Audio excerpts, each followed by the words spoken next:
Hello there, folks, and welcome to the Wide Boyz Show. I have a little episode for you today. This is actually a extract which has been taken from our members-only podcast in our inner crack climbing community. I just thought the start of it was quite nice and quite fun, and so I'll leave it with you. That's all I'm going to say. It's just a little extract for you to cheer you up wherever you are right now and whatever you are doing. So here we go. No more chat from me. Let's crack on. Oh no, actually, one last bit of chat just to remind you that if you want to get involved and come into our inner crack climbing community, then you can do that. I'll leave the link in the show notes. Basically, it's a place where if you want to hear more chat, you want to get involved with our listeners' questions podcast. So you basically send us your questions and we answer them. And you just want a little bit more crack in your life, basically, then come and join us in the inner crack climbing community. We have members only podcast, we have a listeners questions podcast, and we have a few little extras in there which are useful for your crack climbing journey.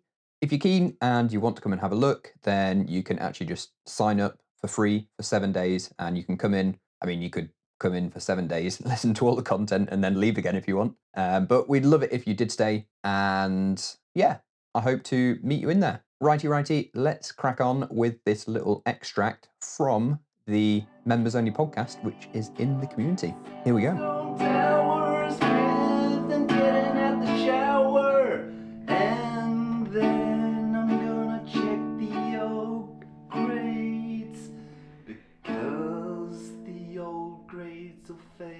Okay, testing, 1, 2, 3. Yeah, now it's working. Fine.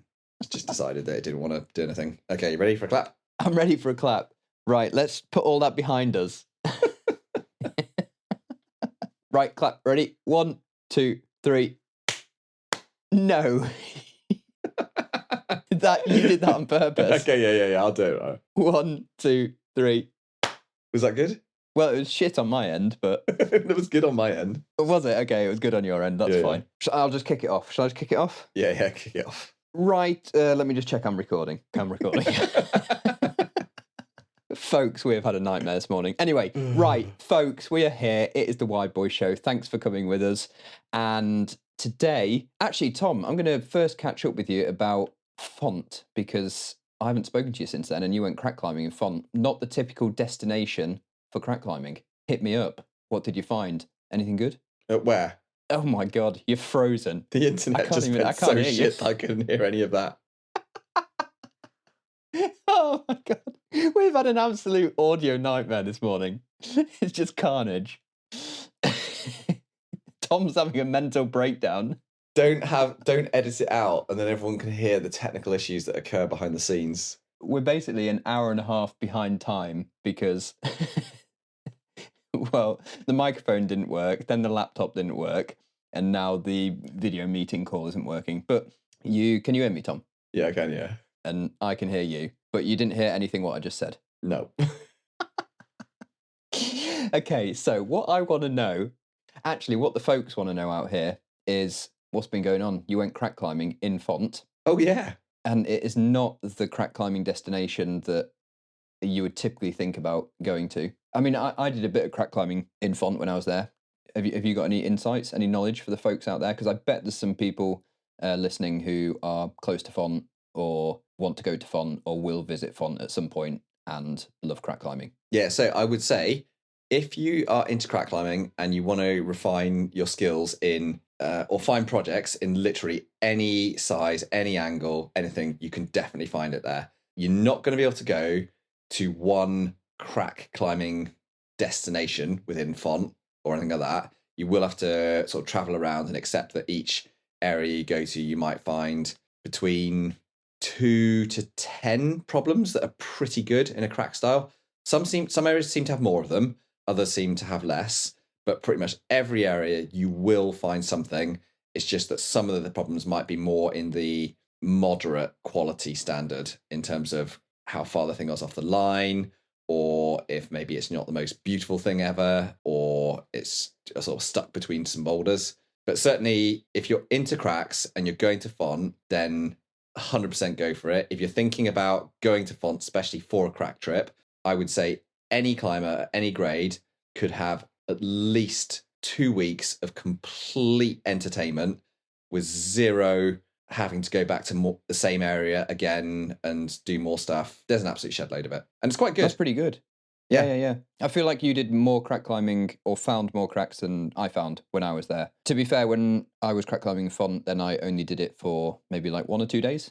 And we just went and picked like the kind of cherries. But from looking at your stuff, you found maybe some more esoteric stuff as well, which actually looked pretty good. Like I felt like I missed a few things which you guys climbed, which actually looked pretty good. Some like off-widthy stuff as well. Like there was some wide off-width thing where you're like arm barring like in a roof and then I don't know, looked pretty good. I'd probably say to anyone going there that you just want to get the crack climbing guide, which is Crackin' Below, cross-reference it against below.info so you can see videos and photos of the things.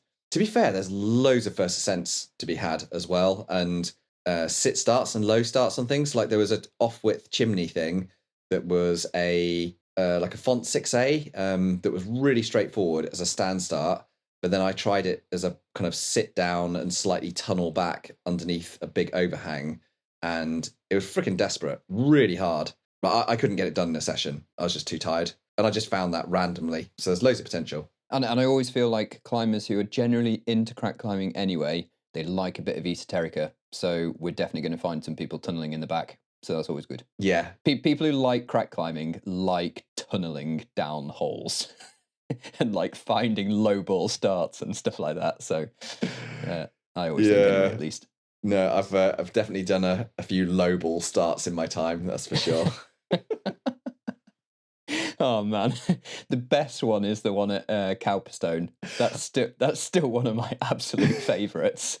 Have you done any ones that you feel like are worse than that or better in that sense? No, I think that is the worst one I've ever done, really. For people that don't know what I'm talking about, Tom did a extension to a famous boulder problem in the Peak District called Zippetrosty. So Zippetrosty, like the 70 plus boulder, Tom did it in reverse and started in a cave. You kind of think cave, oh cool, cave, yeah, it starts in a cave, that's cool.